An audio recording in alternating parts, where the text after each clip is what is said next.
Kuala Lumpur international എയർപോർട്ടിലെ terminal 2-വിലാണ് ഞാനിപ്പോൾ.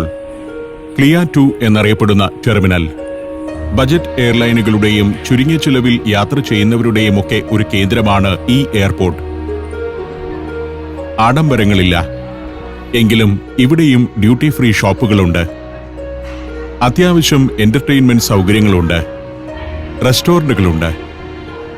ധാരാളം ഇന്ത്യക്കാർ ഈ എയർപോർട്ടിൽ വന്നിട്ടാണ് കിഴക്കൻ രാജ്യങ്ങളിലേക്ക് പോകുന്നത്. എയർ ഏഷ്യ, മലിന്തോ തുടങ്ങിയ ചെലവ് ചുരുങ്ങിയ വിമാന കമ്പനികളുടെ ഒരു ഹബ്ബാണിവിടം. നേരം ഇപ്പോൾ പുലർച്ചെ 3:30 കഴിഞ്ഞിരിക്കുന്നു. കൊച്ചിയിൽ നിന്നും രാത്രി 8:30 പുറപ്പെട്ട ഒരു വിമാനത്തിലാണ് ഞാനിവിടെ വന്നിറങ്ങിയിരിക്കുന്നത്. വന്നിറങ്ങിയപ്പോൾ തന്നെ ഒരു സെക്യൂരിറ്റി പരിശോധനയുണ്ടായിരുന്നു. ഇപ്പോൾ രണ്ടാമത്തെ സെക്യൂരിറ്റി പരിശോധനയ്ക്കായാണ് നടക്കുന്നത്. ഗേറ്റിലേക്ക് പോകുന്നിടത്താണ് ആ പരിശോധന. P7 എന്ന ഗേറ്റിലേക്കാണ് എനിക്ക് എത്തേണ്ടത്. പുലർച്ചെ 3:30 മണിയാണെന്നതിനാൽ റെസ്റ്റോറന്റുകളും കോഫി ഷോപ്പുകളും ഏതാണ്ട് അടഞ്ഞ മട്ടിലാണ്. ഇവിടെയെങ്ങും ആളുകളില്ല. ജീവനക്കാരെല്ലാം വിശ്രമിക്കാൻ പോയിരിക്കുന്നു. ഏതാണ്ടൊരു നിർജീവ അവസ്ഥയിലാണ് എല്ലായിടവും. എന്നെപ്പോലെ പുലർച്ചെയുള്ള വിമാനത്തിൽ പോകേണ്ട യാത്രക്കാർ അങ്ങിങ്ങായി ഉറക്കം തൂങ്ങിയിരിക്കുന്നു. പുതിയ ഡ്യൂട്ടി ഫ്രീ ഷോപ്പുകളും മറ്റും ഒരുങ്ങിക്കൊണ്ടിരിക്കുന്നുണ്ടിവിടെ. അത് പണിയുന്ന ഭാഗങ്ങളാണ് ഫ്ലെക്സുകൾ കൊണ്ട് മറച്ചിരിക്കുന്നത്. P1 മുതൽ P21 വരെയുള്ള ഗേറ്റുകളിലേക്ക് പോകുന്നത് ഇതുവഴിയാണ്. ചിലർ നിലത്ത് ചടഞ്ഞു കിടന്നുറങ്ങുന്നു. നേരം 3:45 എനിക്ക് പോകേണ്ടത് വിയറ്റ്നാമിന്റെ തലസ്ഥാനമായ ഹാനോയിലേക്കാണ്. ഇവിടെ ഒരു ഡിസ്പ്ലേ ബോർഡുണ്ട്. P7 ഗേറ്റിൽ നിന്നാണ് ഹാനോയിലേക്കുള്ള വിമാനം പുറപ്പെടുകയെന്ന് അതിൽ കണ്ടു.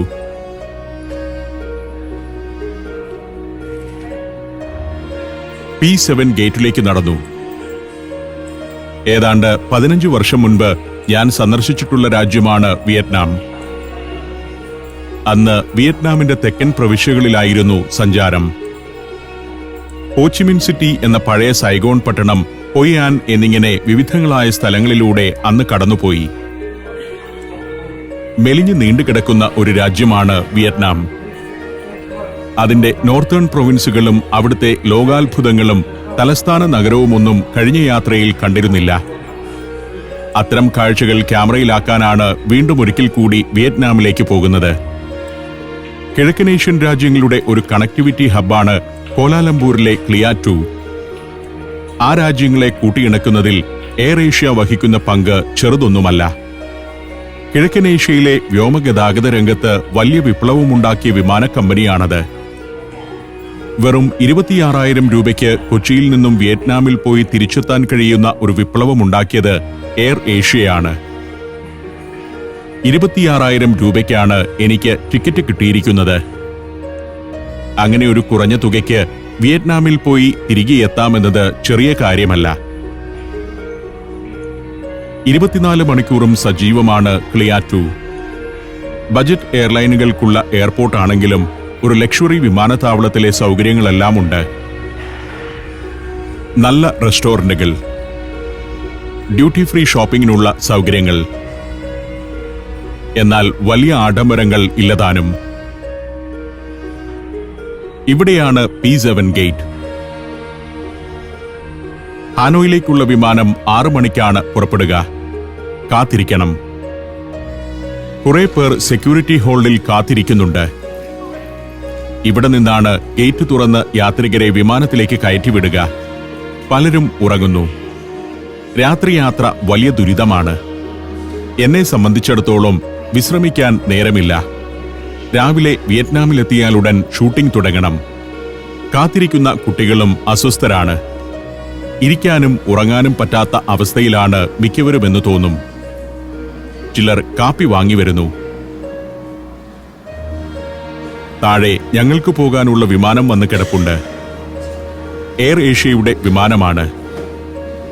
68 ഡിപ്പാർച്ചർ ഗേറ്റുകളുണ്ട് ക്ലിയ 2-വിൽ. അങ്ങനെ കാത്തിരിക്കെ വിമാനത്തിനകത്തേക്ക് ആളുകളെ കയറ്റിവിട്ടു തുടങ്ങി. എന്റേത് ഹോട്ട് സീറ്റ് എന്ന പേരിൽ അപ്ഗ്രേഡ് ചെയ്തിരിക്കുന്ന സീറ്റാണ്. ഇക്കണോമി ക്ലാസ് മാത്രമുള്ള വിമാനമാണ്. ബിസിനസ് ക്ലാസ് ഇല്ല. ഇക്കണോമി ക്ലാസ്സിൽ തന്നെ അല്പം തുക കൂടുതൽ നൽകിയാൽ ലഭിക്കുന്ന കുറച്ചുകൂടി സൗകര്യപ്രദമായ ചില സീറ്റുകളുണ്ട്. അതിലേക്ക് ക്യൂ നിൽക്കാതെ നേരത്തെ കയറാം. സീറ്റിനാകട്ടെ സ്ഥലസൗകര്യം അല്പം കൂടുതലുണ്ടാവും. എയ്റോ ബ്രിഡ്ജിലൂടെ നടന്ന് ഞാൻ വിമാനത്തിലേക്ക് കയറി. പുലർച്ചെയോടെ വിമാനം പുറപ്പെട്ടു. റൺവേയിലൂടെ ഓടി ക്ലിയ 2-വിന് മുകളിലേക്ക് വിമാനം പറന്നുയർന്നു. പുറത്ത് കട്ട പിടിച്ച ഇരുട്ടായതിനാൽ അതൊന്നും ചിത്രീകരിച്ചെടുക്കാൻ എനിക്കായില്ല.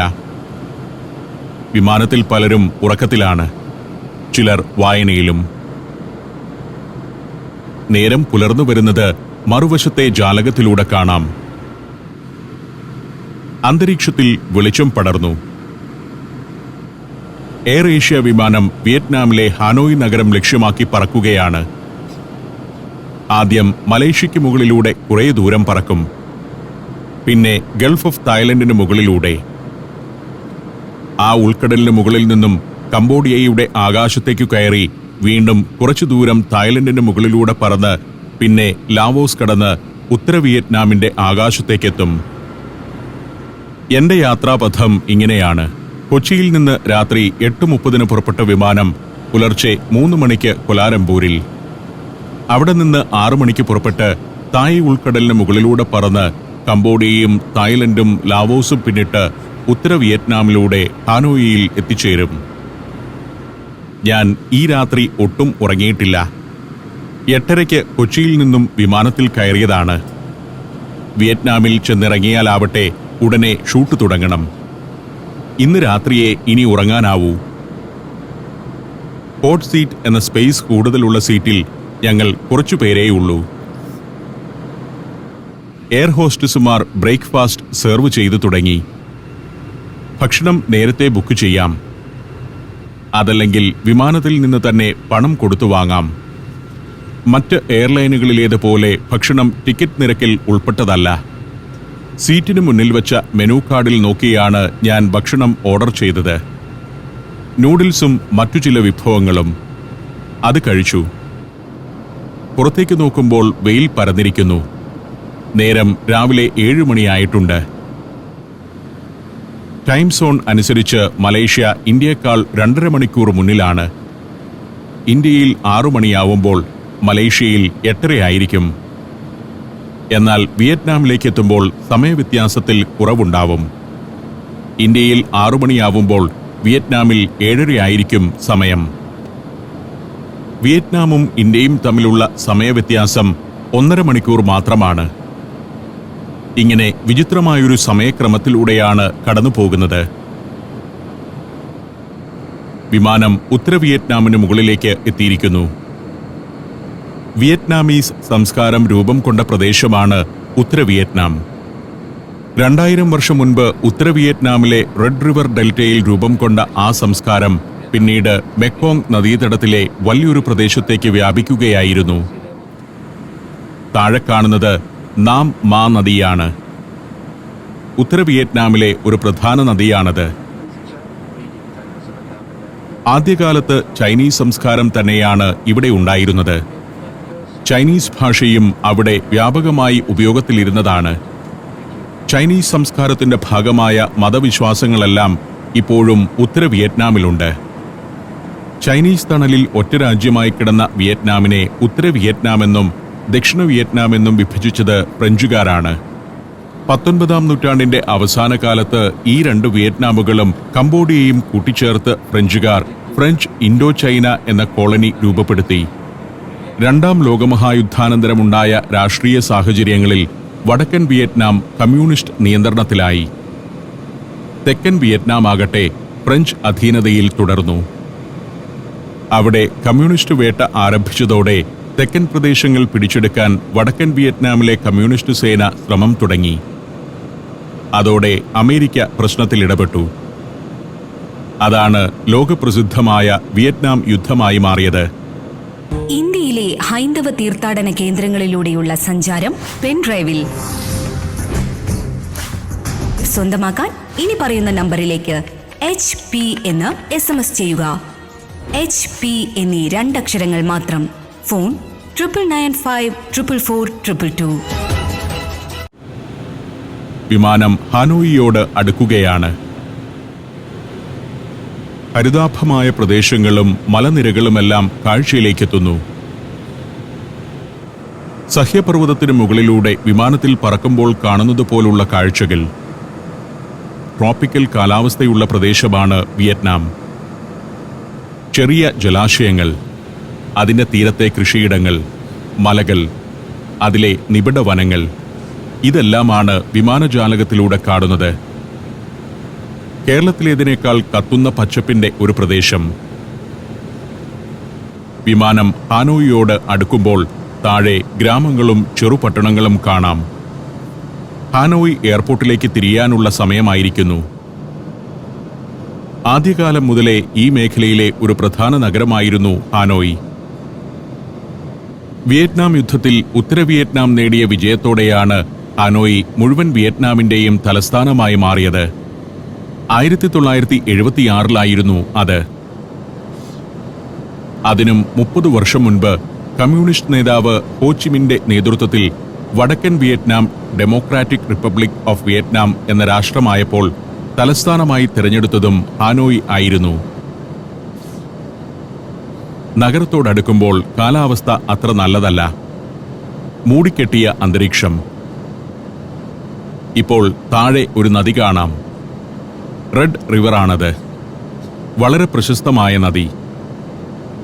റെഡ് റിവറിന്റെ തീരത്തെ പട്ടണമാണ് ഹാനോയി. വിമാനം താഴുമ്പോൾ മഴക്കാലത്തിൻ്റെതായ കാർ മൂടിയ അന്തരീക്ഷമാണ് കാണുന്നത്. ഒട്ടും പ്രസന്നഭാവമല്ല. യാത്ര പുറപ്പെടുന്നതിന് മുൻപ് കാലാവസ്ഥ നോക്കിയപ്പോൾ ആകാശം മേഘാവൃതമായിരിക്കുമെന്നും ഇടയ്ക്ക് മഴ പെയ്യാൻ സാധ്യതയുണ്ടെന്നും കണ്ടിരുന്നു. എന്നാൽ കോരിച്ചൊരിയുന്ന മഴയുണ്ടാവില്ലെന്ന് മനസ്സിലാക്കിയതുകൊണ്ടാണ് ഞാൻ ഇവിടേക്ക് ഇറങ്ങി പുറപ്പെട്ടത്. ഹാനോയിലെ നോയ് ബായ് ഇന്റർനാഷണൽ എയർപോർട്ടിലേക്ക് വിമാനം താഴുന്നു. ഹാനോയി സിറ്റിയിൽ നിന്നും 35 കിലോമീറ്റർ അകലെയുള്ള സോക് സോൺ ഡിസ്ട്രിക്റ്റിലാണ് വിമാനത്താവളം. റെഡ് റിവറിന്റെ വടക്കു ഭാഗത്താണ് എയർപോർട്ട്. ഹാനോയി സിറ്റിയാകട്ടെ നദിയുടെ തെക്കുഭാഗത്തും. വിമാനം റൺവേയിലേക്ക് താഴ്ന്നിറങ്ങി. ഏകീകൃത വിയറ്റ്നാം നിലവിൽ വന്ന ശേഷം വളരെ പെട്ടെന്ന് നിർമ്മിച്ച എയർപോർട്ടാണിത്. 1978 ഇത് പ്രവർത്തനം ആരംഭിച്ചത്. അതിനു മുൻപ് ഒരു എയർ ബേസ് ആയിരുന്നു ഇവിടം. Vietnam airlines, വിയറ്റ് jet air, bamboo Airways എന്നിവയുടെ ഹബ്ബാണ് നോയ് ബായ് എയർപോർട്ട്. രാജ്യത്തെ ഏറ്റവും പ്രമുഖമായ എയർപോർട്ടും ഇതുതന്നെ. ലോകത്തെ പ്രമുഖമായ എല്ലാ എയർലൈനുകളും ഇവിടേക്ക് സർവീസ് നടത്തുന്നുണ്ട്. പ്രതിവർഷം 2.25 കോടി യാത്രക്കാർ ഈ എയർപോർട്ടിലൂടെ കടന്നു പോകുന്നുണ്ടെന്നാണ് കണക്ക്. വിയറ്റ്നാം ലോകത്തെ പ്രധാനപ്പെട്ട ഒരു ടൂറിസം ഡെസ്റ്റിനേഷനായി വളർന്നു കഴിഞ്ഞു. മൊബൈൽ ഫോണുകൾ, ഇലക്ട്രോണിക് ഉൽപ്പന്നങ്ങൾ എന്നിവയുടെ ലോകപ്രശസ്തമായ കമ്പനികൾ അവരുടെ പ്രൊഡക്ഷൻ സെന്ററായി വിയറ്റ്നാമിനെ മാറ്റിയിരിക്കുന്നു. അമേരിക്ക ചൈനയ്ക്ക് മേൽ ചില ഉപരോധങ്ങൾ കൊണ്ടുവരുമ്പോൾ ചൈനയ്ക്ക് നഷ്ടപ്പെടുന്ന പല പദ്ധതികളും വിയറ്റ്നാം ഏറ്റെടുക്കാറുണ്ട്. പണ്ട് തായ്വാനിലും ഹോങ്കോങ്ങിലുമെല്ലാം നടന്നിരുന്ന അത്തരം ഉൽപാദനം ഇപ്പോൾ ഇവിടെ നടക്കുന്നു. അതുകൊണ്ട് തന്നെ ലോകത്തിന്റെ നാനാഭാഗത്തുനിന്നും ആളുകൾ ഇപ്പോൾ വിയറ്റ്നാമിൽ വന്ന് ജോലി ചെയ്യുന്നുണ്ട്. മലയാളികളായ ജോലിക്കാരും ധാരാളം. IT പ്രൊഫഷണലുകളും അതിൽ ഉൾപ്പെടുന്നു. എൻ്റെ ഒരു സുഹൃത്തും ഇവിടെയുണ്ട്. അദ്ദേഹത്തെയും ഈ യാത്രയിൽ കാണണം. ഇതിവിടുത്തെ പുതിയ എയർപോർട്ട് ടെർമിനലാണ്. 2012 അത് പ്രവർത്തനം ആരംഭിച്ചത്. റഷ്യയുടെ എയ്റോഫ്ലോട്ട് വിമാനം ഒരു ഭാഗത്ത് കിടക്കുന്നു. ലോകത്തിന്റെ പല ഭാഗത്തു നിന്നും ഇങ്ങനെ വിമാനങ്ങൾ ഇവിടേക്ക് എത്തിക്കൊണ്ടിരിക്കുന്നു. ഞങ്ങളുടെ വിമാനം നിശ്ചലമായി. യാത്രികർ ആശ്വാസത്തോടെ ഇറങ്ങാനൊരുങ്ങുകയാണ്. സമയം രാവിലെ 8:30 ആയിട്ടുണ്ട്. ഇന്നലെ രാത്രി 8:30 ഞാൻ കൊച്ചിയിൽ നിന്നും വിമാനത്തിൽ കയറിയതാണ്. ആകെ മടുത്തിരിക്കുന്നു. ഇതൊക്കെയാണ് ഇത്തരം യാത്രകളിലെ ഏറ്റവും വിരസമായ അനുഭവങ്ങൾ. ഉറക്കച്ചടവോടെ വേണം ഇന്നത്തെ ദിവസം മുഴുവൻ ഷൂട്ട് ചെയ്ത് തീർക്കാൻ. 4 ദിവസം മാത്രമേ ഞാൻ ഇവിടെ ഉണ്ടാവൂ. ഒട്ടും സമയം പാഴാക്കാതെ ഷൂട്ടിംഗ് ജോലികൾ തുടങ്ങണം. ടെർമിനൽ ബിൽഡിംഗിലേക്ക് നടന്നു. ഉറങ്ങിപ്പോയ ഒരു കുഞ്ഞിനെ അമ്മ ബാഗിന്മേൽ ഇരുത്തി കൊണ്ടുപോകുന്നു. വിയറ്റ്നാമിലെ വിസയ്ക്ക് നമുക്ക് ഓൺലൈനായി അപേക്ഷ നൽകാം. തുടർന്ന് വിസ ഒതന്റിക്കേഷൻ ലഭിക്കും. അതിന്റെ പ്രിന്റൌട്ടുമായി വേണം ഈ രാജ്യത്തേക്ക് വരാൻ. വിസ ആപ്ലിക്കേഷൻ ഫോമും ഇവർ അയച്ചു തരും. അത് പൂരിപ്പിച്ചതും പാസ്പോർട്ട് സൈസ് ഫോട്ടോയുമെല്ലാമായി എയർപോർട്ടിലെ വിസ ആപ്ലിക്കേഷൻ കൗണ്ടറിൽ സമർപ്പിക്കാം. $25 ഫീസും നൽകണം. ഏതാണ്ട് 20 മിനിറ്റ് കൊണ്ട് വിസ അടിച്ചു കിട്ടും. ഞാൻ ഓൺലൈനായി വിസ ഒതന്റിക്കേഷൻ എടുത്തിട്ടുണ്ട്. രേഖകളെല്ലാം സമർപ്പിച്ചു. എനിക്ക് വിസ അടിച്ചു കിട്ടി. എമിഗ്രേഷനും കഴിഞ്ഞ് പുറത്തിറങ്ങി. ഇനി കറൻസി മാറിയെടുക്കണം. ദോങ് എന്നാണ് ഇവരുടെ കറൻസിയുടെ പേര്. മൂല്യം വളരെ കുറവാണ് അതിന്. നമ്മുടെ $1 നൽകിയാൽ 339 ദോങ് കിട്ടും. ഞാൻ $100 മാറ്റി ലക്ഷാധിപതിയായി പുറത്തിറങ്ങി. ഏതാണ്ട് 23 ലക്ഷം ദോങ് ആണ് കിട്ടിയിരിക്കുന്നത്. ധാരാളം ടൂറിസ്റ്റുകൾ വന്നിറങ്ങുന്ന എയർപോർട്ടാണിത്. അറൈവൽ ഹാളിലെ കാഴ്ചകൾ പകർത്തിയെടുത്തു. ടൂർ ഗൈഡുകളും മറ്റും കാത്തിരിപ്പുണ്ട്. എന്റെ ഒരു സുഹൃത്ത് ഇവിടേക്ക് വാഹനവുമായി വരുമെന്ന് പറഞ്ഞിട്ടുണ്ട്. അദ്ദേഹത്തെ അന്വേഷിച്ചാണ് നടത്തം. വിയറ്റ്നാം എന്ന രാജ്യത്തിന്റെ പുതിയ കാല വളർച്ചയുടെ സൂചന പോലെയുണ്ട് എയർപോർട്ട്. ഏതാണ്ട് 1 കിലോമീറ്റർ നീളമുണ്ട് ഈ ടെർമിനൽ ബിൽഡിങ്ങിന്. സുഹൃത്തിനെയാണ് ഞാൻ അന്വേഷിക്കുന്നത്. അദ്ദേഹത്തെ ഇവിടെയൊന്നും കാണുന്നില്ല. ആളെത്തി. ചുവന്ന ടീഷർട്ടുകാരൻ. ഇതാണ് രഞ്ജു. പയ്യന്നൂരുകാരനാണ്. IT professional. പല രാജ്യങ്ങളിലും ജോലി ചെയ്തിട്ടുണ്ട് രഞ്ജു. ഇപ്പോൾ കുടുംബസമേതം ഹാനോയിലാണ് താമസിക്കുന്നത്. ഒരു ടാക്സിയും വിളിച്ചാണ് രഞ്ജു വന്നിരിക്കുന്നത്. അതിൽ കയറാനായി നടന്നു. ഇതാണ് രഞ്ജു കൊണ്ടുവന്ന കാർ. അതിലേക്ക് ചെന്ന് കയറി. ഇദ്ദേഹത്തിന്റെ പേര് ഫാം വാം ഹോ എന്നാണ്. ഇവരുടെ ഉച്ചാരണം മനസ്സിലാക്കിയെടുക്കാൻ അല്പം വിഷമമാണ്. ഒരു തനി വിയറ്റ്നാംകാരൻ. ഫാങ് വാങ് ഹോ എന്ന് ഞാൻ തെറ്റില്ലാതെ പറഞ്ഞത് ആൾക്ക് വലിയ ഇഷ്ടമായി. സാധാരണയായി എല്ലാവരും ആ പേര് തെറ്റിച്ചാണത്രേ പറയുക. അങ്ങനെ ഫാങ് വാങ് ഹോയുടെ കാറിൽ ഞാൻ വിയറ്റ്നാമിലൂടെയുള്ള യാത്ര ആരംഭിക്കുകയാണ്. ഇന്റർനാഷണൽ എയർപോർട്ടും അതിനപ്പുറം ഡൊമസ്റ്റിക് എയർപോർട്ടുമുണ്ട്. 650 ഹെക്ടറിൽ പരന്നു കിടക്കുകയാണ് നോയ് ബോയ് ഇന്റർനാഷണൽ എയർപോർട്ട്. വിയറ്റ്നാമും വലിയ മാറ്റങ്ങൾക്ക് വിധേയമായിക്കൊണ്ടിരിക്കുകയാണെന്ന് ഇതിലെ ഇങ്ങനെ പോകുമ്പോൾ മനസ്സിലാവും. ശരിക്കും വിയറ്റ്നാം ഒരു കമ്മ്യൂണിസ്റ്റ് രാഷ്ട്രമാണ്. ഒറ്റപ്പാർട്ടി സംവിധാനം നിലനിൽക്കുന്ന socialist republic. Communist party of വിയറ്റ്നാമാണ് രാജ്യം ഭരിക്കുന്നത്. അടുത്ത കാലത്തായി ക്യാപിറ്റലൈസേഷനെയും ഗ്ലോബലൈസേഷനെയും പ്രോത്സാഹിപ്പിക്കുന്ന നിലപാടുകളാണ് വിയറ്റ്നാം കൈക്കൊള്ളുന്നത്.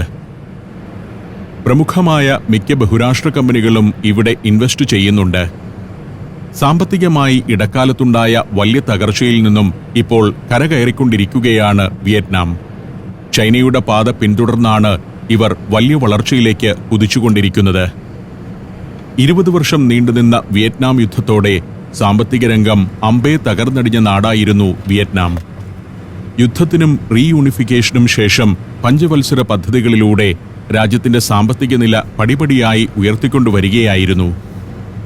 2000 ആണ്ടിനു ശേഷം വാണിജ്യ വ്യവസായ രംഗങ്ങളിൽ കൊണ്ടുവന്ന ഉദാരവൽക്കരണമാണ് സാമ്പത്തിക രംഗത്തിന്റെ വളർച്ച ഊർജിതമാക്കിയത്. പുതിയ കാലത്തിന്റെ മാറ്റങ്ങളെല്ലാം പ്രതിഫലിക്കുന്ന മനോഹരമായ 6 വരി പാതയാണ് എയർപോർട്ടിലേക്ക് നീണ്ടുകിടക്കുന്നത്. പ്രമുഖമായൊരു കാർഷിക രാജ്യമാണ് വിയറ്റ്നാം. നെല്ല്, കശുവണ്ടി, കാപ്പി, കുരുമുളക് എന്നിവ വൻതോതിൽ കൃഷി ചെയ്യുന്ന രാജ്യം.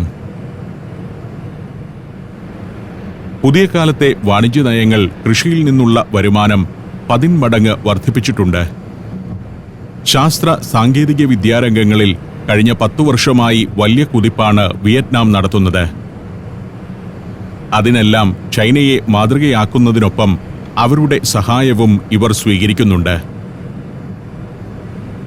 ഹാനോയ് നഗരത്തിന്റെ പ്രാന്തഭാഗങ്ങളാണ് ഇതെല്ലാം. വലിയ ജനവാസ കേന്ദ്രങ്ങൾ. അതിഗംഭീരമായ പാതയിലൂടെ ഹാനോയ് ലക്ഷ്യമാക്കി ഞങ്ങളുടെ കാർ കുതിച്ചുകൊണ്ടിരുന്നു.